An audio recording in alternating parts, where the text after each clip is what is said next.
So hello everyone, সবাই কেমন আছো? আশা করি সবাই ভীষণ ভালো আছো। দেখো আমি রেডি হয়ে নিচ্ছি একটা জায়গায় যাব বলে। তো কোথায় যাচ্ছি তার জন্য তো পুরো ভিডিওটা অবশ্যই দেখতে হবে। তো দেখো এখন আমি মেকআপ করছি। মেকআপ মানে নামেই মেকআপ আর কি, কোনো রকমের মেকআপ। আইব্রোটাও পর্যন্ত ঠিকঠাক করে করিনি, কারণ আমার এরকম কোনো প্ল্যান ছিল না। সত্যি কথা বলতে আগে যে প্ল্যান করব আমি আইব্রো শেপ করে আসবো বা কিছু, এরকম কোনো প্ল্যান ছিল না। হুট করে আমার মনে হয়েছে আজকে আমি যাব।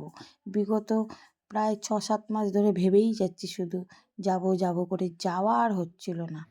আজকে আমি জিদ ধরেছি যে আজকে আমি বেরাবই। এই জন্য তাড়াতাড়ি তাড়াতাড়ি করে আমি রেডি হয়ে নিচ্ছিলাম, কারণ টাইমেরও একটা ব্যাপার ছিল। একটা কথা আছে না, যে ভগবান চাইলেই হবে, তুমি আমি চাইলেই কিছু হবে না। তো সেই কথাটাই আমার আর কি খুব ভালো করে মনে পড়ে গেল। হয়তো ভগবান এটা চেয়েছিল, তাই জন্যই আজকে এটা হয়েছে। তো আমার হাজবেন্ডকেও আমি বলেছিলাম যাওয়ার জন্য, তো তার কাজের জন্য সময় হয়ে ওঠেনি।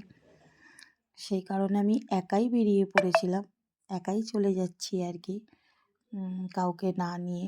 আমি সচরাচর একা কোথাও বেরাই না, কিন্তু আজকে আমি যেখানে যাব চিন্তা করেছি, সেখানে যতই বাধা আসুক না কেন আমি যাব, যখন বলেছি যাবই। তো দেখো ফাইনালি আমি চলে এসেছি।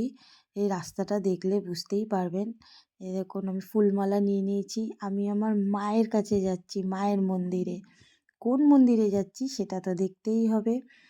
তো দেখো আমি কোন মন্দিরে এসেছি, হয়তো অনেকেই গেছে তারা চিনতে পারবে, যারা যাওনি তারা দেখো কি সুন্দর। মানে আমি জাস্ট ঢুকেছি, ঢুকেই আমি জাস্ট মুগ্ধ হয়ে গেছি মায়ের মুখ দেখে। মানে আমি স্পিচলেস, কিছু বলার ছিল না। মানে আমি এরপরেও কি সুন্দর আরতি হয়েছে, ভোগ খেয়েছি, কিন্তু আমি ওগুলো ভিডিও করে দেখাতে পারিনি। আমি প্রথমত একা গেছিলাম, ধরার কেউ ছিল না। তো আর তারপরে মায়ের মুখ দেখে তো আমি আর ক্যামেরা দেখবো কি, আমি দু চোখ ভরে শুধু মাকেই দেখে যাচ্ছি। ভিডিওটা ভালো লাগলে সবাই একবার বলে যেও জয় মা শ্যামসুন্দরী।